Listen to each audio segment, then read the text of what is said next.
महंत की मौत मिस्ट्री मामले की जो जांच है वो तेज हो चुकी है। आनंद गिरी से 12 घंटे तक पूछताछ हुई है। आनंद गिरी की आज कोर्ट में पेशी भी होनी है। तो इस वक्त की बड़ी खबर हम आपको बता रहे हैं। महंत नरेंद्र गिरी मौत मामले में लगातार नरेंद्र गिरी के चेले आनंद गिरी से पूछताछ उत्तर प्रदेश पुलिस की तरफ से की जा रही है। एसआईटी का गठन हो चुका है। 12 घंटे से सवाल जवाब हुए हैं। तमाम चीजों को पूछने की कोशिश की गई है, पड़ताल की जा रही है। यूपी पुलिस के एसआईटी के द्वारा आज कोर्ट में पेशी है और उससे पहले उत्तर प्रदेश पुलिस जो तमाम अपने सवाल हैं उनके जवाब तलाश लेना चाहती है। दो तस्वीरें हम आपको दिखा रहे हैं। एक तरफ जहां आज महंत नरेंद्र गिरी को भू समाधि दी गई, तो वहीं चेले आनंद गिरी पर पुलिस का शिकंजा कस गया है। ये तस्वीर जो हम आपको दिखा रहे हैं, ये दरअसल में वही आनंद गिरी है जिसे महंगी गाड़ियों में घूमने और देश विदेश में फोटो खिंचवाने का शौक था।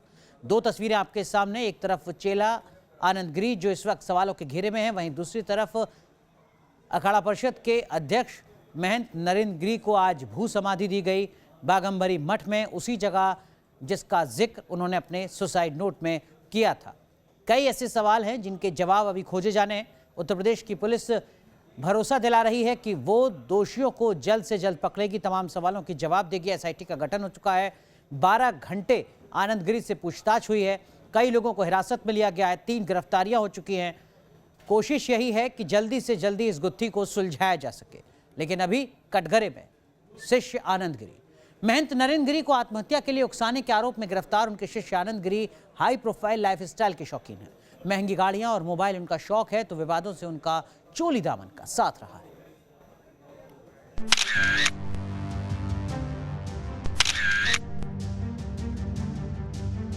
अखाड़ा परिषद के अध्यक्ष नरेंद्र गिरी की मौत के मामले में गिरफ्तार उनके शिष्य आनंद गिरी पर कानून का शिकंजा कस चुका है।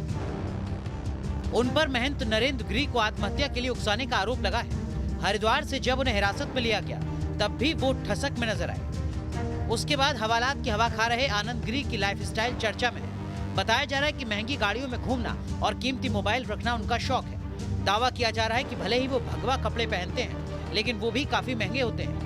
चमक दमक भरी जिंदगी जीने का तरीका उन्हें कई बार विवादों में घसीट लाया।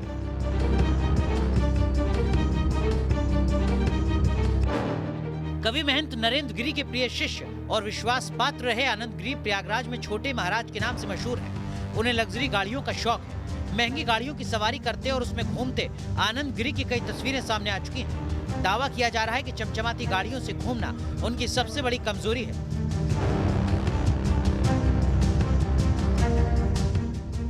लग्जरी गाड़ियों के अलावा आनंद गिरी को बुलेट की सवारी भी खूब पसंद है। प्रयागराज में माघ मेले के दौरान अक्सर उनको बुलेट की सवारी करते देखा जाता था। वो कई बार बुलेट पर स्टंट करते भी नजर आए।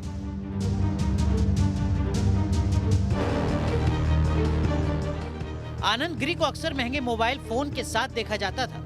उनके हाथ में एक नहीं 2-2 मोबाइल नजर आते थे। बताया जाता है कि वो जल्दी जल्दी मोबाइल बदलते रहते थे।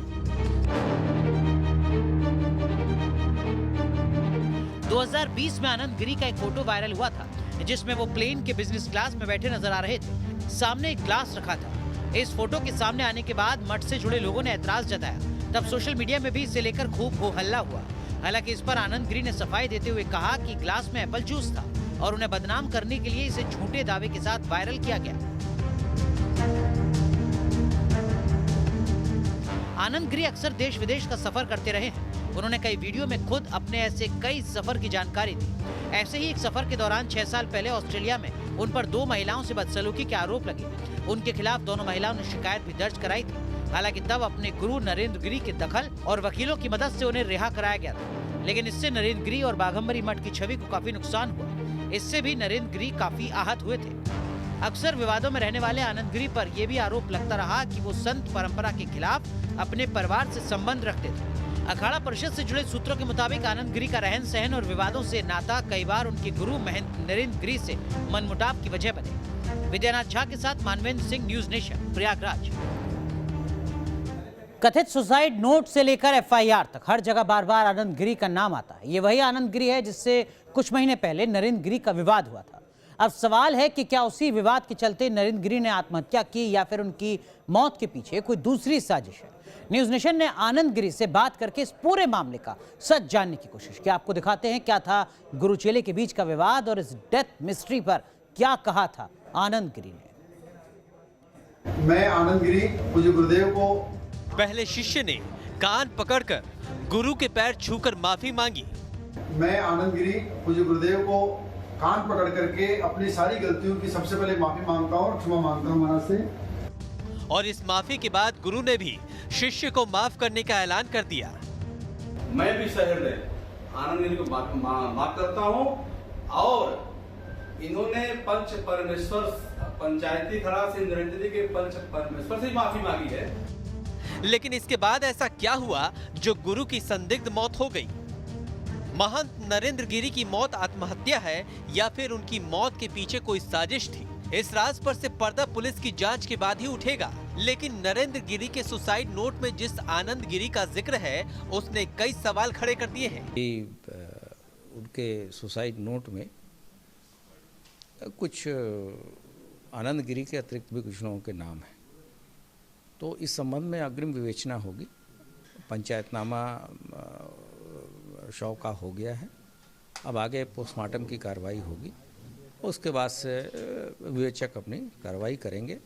और जैसा कि पहले भी बताया जा चुका है कि तत्काल कार्रवाई करते हुए आनंद गिरी को हिरासत में ले लिया गया था और उससे अग्रिम पूछताछ की जाएगी। ये बीते 26 मई का वीडियो है जब आनंद गिरी अपने गुरु महंत नरेंद्र गिरी के चरणों में गिरकर माफी मांगता दिखा था। तब उसने अपनी पिछली सारी गलतियों के लिए कैमरे के सामने महंत नरेंद्र गिरी से माफी मांगी थी। ओम नमो नारायण। मैं आनंद गिरी पूज्य गुरुदेव को कान पकड़ करके अपनी सारी गलतियों की सबसे पहले माफी मांगता हूँ और क्षमा मांगता हूँ महाराज से। और जो भी पिछले दिनों जो विवाद हुआ, उस विवाद का जो भी कारण रहा हो, जो भी परिस्थितियां बनी हो, उन परिस्थितियों में जो मेरी जिम्मेदारी है उसके लिए मैं क्षमा याचना करता हूँ। मैं चाहे वो प्रिंट मीडिया हो, चाहे इलेक्ट्रॉनिक मीडिया हो, चाहे सोशल मीडिया हो, इन सभी प्लेटफॉर्मों में जो मेरे द्वारा कही अनुचित बातें हैं उन बातों को मैं वापस लेता हूँ और मैं बार बार क्षमा याचना करता हूँ। मैंने हमेशा कहा है कि गुरु हमेशा भगवान के दर्जे पे होते हैं, उनके बिना मेरा अस्तित्व नहीं है। इसलिए मेरे द्वारा अज्ञानता में और नादानी बस जो गलतियां हुई उनके लिए क्षमा याचना करता हूं और अपने बयानों को, जितने बयान मैंने दिए उनको वापस लेता हूं। और साथ ही साथ अखाड़े के पंचों के साथ भी अगर मेरे द्वारा कुछ अभद्रता हुई हो तो मैं उनसे भी क्षमा याचना करता हूं, माफी मांगता हूं। मैं अपने सारे बयानों को वापस लेते हुए पूज्य गुरुदेव के चरणों को प्रणाम करता हूं। करीब 4 महीने पहले महंत नरेंद्र गिरी के शिष्य आनंद गिरी पर मठ और मंदिर की संपत्ति के दुरुपयोग का आरोप लगा था। इन आरोपों के बाद 14 मई को पंचायती अखाड़ा श्री निरंजनी से आनंद गिरी को निष्कासित कर दिया गया था। इसके बाद से ही गुरु और शिष्य के बीच विवाद बढ़ा और फिर आनंद गिरी अपने गुरु के खिलाफ सोशल मीडिया से लेकर दूसरे प्लेटफॉर्म्स पर बयानबाजी करते रहे। लेकिन 26 मई को आखिरकार आनंद गिरी को अपनी गलतियों का एहसास हुआ। आनंद गिरी अपने गुरु के चरणों में लौटकर आया, कान पकड़कर माफी मांगी, तब जाकर ये विवाद खत्म हुआ। मैं महंत नरेंद्र गिरी, आज मेरे शिष्य आनंद गिरी अपने मन की बात कही और मैंने भी कही, आए मेरे पास और इन्होंने क्षमा मांगा हमसे भी और पंच परमेश्वर से क्षमा मांगा। और इन्होंने कहा कि जो social media, electronic media, print media में जो भी हमने गुरु के प्रति वक्तव्य दिया है वो वापस लेता हूँ। यह सब देखते हुए मैं भी सहृदय आनंद गिरी को माफ करता हूँ और इन्होंने पंच परमेश्वर पंचायती खराज से नरेंद्र गिरी के पंच परमेश्वर से माफी मांगी है, उसके लिए भी मैं खुश हुआ और आज भी इनको पूरा मैं माफ करता हूँ। और गुरु पूर्णिमा के दिन इनका अधिकार है, ये बाघंबरी गद्दी में आ सकते हैं और पूजा करके जा सकते हैं। इनका अधिकार है, हमेशा गुरु तो होते ही है पूजा करने के लिए, तो और हमेशा हमारे शिष्य बनते हैं। अब 4 महीने बाद महंत नरेंद्र गिरी की मौत और उनके सुसाइड लेटर में आनंद गिरी के नाम का जिक्र कई सवाल खड़े कर रहा है। सवाल ये कि क्या नरेंद्र गिरी की मौत से आनंद गिरी का कोई कनेक्शन है? क्या आनंद गिरी की वित्तीय हेराफेरी ने महंत नरेंद्र गिरी को आत्महत्या पर मजबूर किया या फिर नरेंद्र गिरी की मौत के पीछे कोई दूसरी साजिश है? ये बहुत बड़ा षड्यंत्र है। हम गुरु शिष्य के बीच में कभी कोई विवाद नहीं रहा। ये उन लोगों की साजिश है जो सीधे सीधे मठ और मंदिर का पैसा साजिश के तहत अपने घरों तक पहुंचा रहे थे, जिनका 2000 का भी आमदनी नहीं थी। 5-5 करोड़ के 10-10 करोड़ के जिनके मकान हो गए, जिन लोगों ने सीधे तौर पे गुरुजी को ब्लैकमेल करके जो पैसा कमाया, उन लोगों की साजिश है और उस साजिश के तहत उनकी हत्या हुई है। उन्हीं की हत्या में जानबूझ करके मेरे नाम का आना ये षड्यंत्र का स्पष्ट रूप है, जिसमें पुलिस के बड़े अधिकारी भी शामिल हो सकते हैं, जिसके अंदर में कुछ जो लड़के वहाँ के हैं वो भी उसमें शामिल हो सकते हैं। इन सवालों को लेकर जब न्यूज नेशन ने फोन पर आनंद गिरी से बात की तो आनंद गिरी ने साजिश का एक अलग ही एंगल सामने ला दिया। देखिए, पिछले 1 साल से चीजें खराब हो रही थी। मठ की संपत्तियों को बेचने की बात चल रही थी। मैंने ये कहा था गुरुजी संपत्ति ना बेची जाए, और अंत में बात ये हुई कि मठ की संपत्ति नहीं बिकेगी। मामला आपस में सोल्व हो गया। जहां उनको लगा कि मैंने कोई अभद्रता की, तो मैंने कहा सारी गलतियों की मैं माफी मांगता हूं। उन्होंने क्षमा भी कर दिया, चीजें ठीक हो गई। लेकिन जो लोग जमीन चाहते थे, जिन लोगों को संपत्ति में लालच था, जिन लोगों को सीधा सीधा लाभ मिला है, उन लोगों ने षड्यंत्र रचा है और एक तीर से 2 निशाने किए ताकि मैं भी खत्म हो जाऊं और वो भी चले जाए। तो आज कौन है वो लोग? गए हैं वो लोग, सीधे सीधे उनके कुछ खास लोग हैं जिनके नाम मैं अब जल्दी बताने वाला हूं। बता सकते हैं आप? अभी बता सकते हैं सुसाइड नोट में आपका नाम है महंत आनंद गिरी, आपका नाम सुसाइड नोट पे है, जैसा अनुराग बता रहे हैं। इसमें सीधा सीधा जो सिपाही अजय सिंह है और एक मनीष शुक्ला है, ये लोग है, सीबी यादव, यूबी यादव साहब हैं। ये तमाम वो लोग हैं जो लोग सीधे सीधे संपत्ति का लाभ ले रहे थे। इनके परिवार के लोग थे जिनको मठ की संपत्ति सीधे तौर पर मिल रही थी, सीधे तौर पर मठ की संपत्ति का लाभ ले रहे थे। मैं उस चीज का अपोज कर रहा था लगातार। नरेंद्र गिरी के शिष्य रहे आनंद गिरी भी इस मौत के पीछे संपत्ति का विवाद बता रहे हैं, लेकिन सवाल है कि आनंद गिरी की बातों में कितनी सच्चाई है, क्योंकि खुद आनंद गिरी इस मामले में संदेह के घेरे में है। महंत नरेंद्र गिरी की सुसाइड के मामले में यूं तो शक के दायरे में कई लोग हैं, लेकिन एक शख्स है जिसका नाम पुलिस से लेकर हर किसी की जुबान पर है, वो है आनंद गिरी। आइए हम बताते हैं आखिर कौन है आनंद गिरी और क्यों उसे बताया जा रहा है प्राइम सस्पेक्ट। आनंद गिरी जी क्या कहेंगे? सत्यमेव जयते। आप पे आरोप लगाए जा रहे हैं। सत्यमेव जयते। आनंद गिरी, यही नाम है उस शख्स का जिसकी चर्चा नरेंद्र गिरी की मौत के बाद हर किसी की जुबान से हो रही है। एक वक्त था जब आनंद गिरी महंत नरेंद्र गिरी के सबसे चहेते शिष्य हुआ करते थे। अगस्त 2000 से आनंद गिरी महंत के संरक्षण में थे। गुरु के पास रहकर मठ और मंदिर का काम संभालने लगे। 2014 में आनंद गिरी ने खुद को महंत नरेंद्र गिरी का उत्तराधिकारी बताना शुरू कर दिया। तब महंत ने खुद कहा कि आनंद उनके उत्तराधिकारी नहीं बल्कि शिष्य है।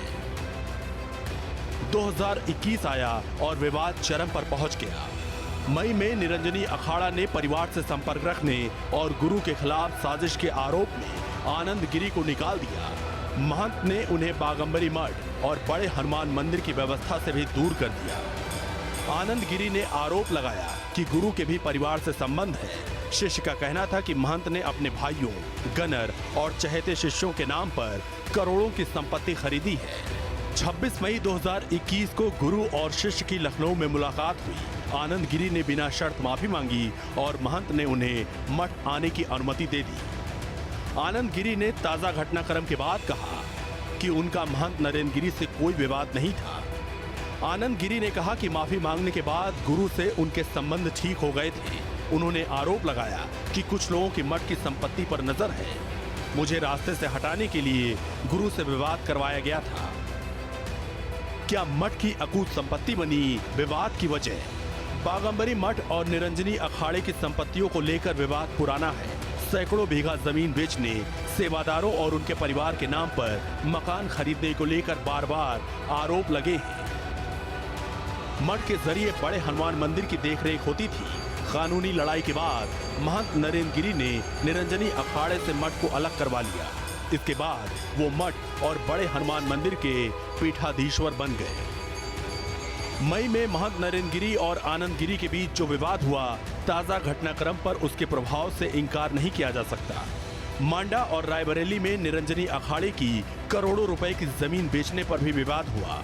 निरंजनी अखाड़े के मठ में 2 महंत पहले भी संदिग्ध हालात में मृत पाए गए थे। महंत नरेंद्र गिरी की मौत के बाद इस प्रकरण पर चर्चा शुरू हुई। 2 साल पहले ऑस्ट्रेलिया में आनंद गिरी को गिरफ्तार किया गया था। सिडनी पुलिस ने आनंद गिरी को शिष्याओं से यौन शोषण के आरोप में गिरफ्तार किया था। उन्हें रिहा कराने के लिए महंत नरेंद्र गिरी ने एड़ी चोटी का जोर लगाया। नरेंद्र गिरी ने यहां तक कहा था कि आनंद गिरी का व्यवहार संत परंपरा के खिलाफ है। Team news nation. और इस वक्त की बड़ी खबर आपको बता दें, अखाड़ा परिषद के महामंत्री हरिगिरी का बड़ा बयान सामने आया। हरिगिरी ने कहा कि अभी बाघंबरी मठ का कोई उत्तराधिकारी नहीं है। ये बयान दिया है हरिगिरी ने, जो बाघंबरी मठ से जुड़े हुए हैं और अखाड़ा परिषद के महामंत्री हैं। दरअसल में महंत नरेंद्र गिरी ने अपने सुसाइड नोट में बलबीर गिरी को अपना उत्तराधिकारी तय किया था। वसीयत रजिस्टर करने का जिक्र किया था। निरंजनी अखाड़े की बैठक में फैसला होगा, ये बात हरिगिरी ने कही है। बलबीर गिरी अभी मठ के उत्तराधिकारी नहीं हैं। हरिगिरी ने इस बात की पुष्टि की है। महंत नरेंद्र गिरी ने कोई सुसाइड लेटर नहीं लिखा है। एक और बड़ी खबर यहां पर हरिगिरी के हवाले से सामने आ रही है, जिसमें वो कह रहे हैं कि महंत नरेंद्र गिरी ने कोई सुसाइड लेटर नहीं लिखा है। महंत नरेंद्र गिरी को लिखना नहीं आता था, ये बात हरिगिरी ने भी कही है। सीधा रुख करते हैं हमारे सहयोगी अनिल यादव ज्यादा जानकारी के साथ हमारे साथ जुड़ चुके हैं। अनिल, अब तक रामविलास वेदांती महंत नरेंद्र गिरी के ड्राइवर ये लगातार बात कहते रहे कि उनको लिखना नहीं आता था, और अब तो अखाड़ा परिषद के महामंत्री हरिगिरी भी ये बड़ा बयान दे रहे हैं। बिल्कुल, अभी उन्होंने न्यूज नेशन के साथ बात करते हुए एक्सक्लूसिव बात में ये बताया है कि जो महंत नरेंद्र गिरी थे उनको तो लिखना ही नहीं आता था। उन्होंने कहा कि जीवन में उन्होंने कोई लेटर, एक पन्ना भी आज तक उन्होंने नहीं लिखा, और वो दूसरों से लिखवाते थे, बोल के लिखवाते थे। तो ऐसे में ये सुसाइड लेटर का कोई मतलब नहीं है। उनका कहना है कि ये झूठ का और साजिश का पुलिंदा है ये लेटर, और इस लेटर में जो लाभार्थी हैं, सच की सुई उनके ऊपर ही जाती है। और उन्होंने ये भी कहा है कि बहुत आसानी से इस लेटर के माध्यम से कुछ लोगों को लाभार्थी बना दिया गया है, जबकि जो उनके शिष्य थे आनंद गिरी और जो बड़े हनुमान मंदिर के पुजारी थे, उनको फंसाने की कोशिश की गई है इस लेटर के माध्यम से, इस खत के माध्यम से। तो उन्होंने इस लेटर को मानने से इनकार कर दिया। उनका कहना है कि अखाड़ा परिषद सरकार की जांच के साथ अपनी भी जांच कराएगा। और बड़ी बात उन्होंने जो ये कही है कि अभी कोई भी मठ का, जो बाघंबरी मठ का कोई उत्तराधिकारी नहीं है। ये जब पंच परमेश्वर बैठेंगे। अनिल, ये जो बात आप कह रहे हैं इसका सीधा मतलब ये कि एक नया ट्विस्ट है पूरे मामले में। बिल्कुल नया ट्विस्ट है तमाम और खाली अकेले नहीं, हमारी यहाँ पर कम से कम 1 दर्जन साधु संतों से बात हुई है। सबने न्यूज नेशन पर ये अपना बयान दिया है बाइक आईडी पर, और ये बताया है कि वो सभी मानते हैं कि ये साजिश का हिस्सा है। ये एक नॉर्मल कोई आत्महत्या का केस नहीं है, बल्कि इससे गद्दी की। तो नया पेच अब फंस रहा है। अभी बाघंबरी मठ का कोई उत्तराधिकारी नहीं होगा, ये बात कही हरिगिरी ने। बहुत बहुत शुक्रिया अनिल जुड़ने के लिए।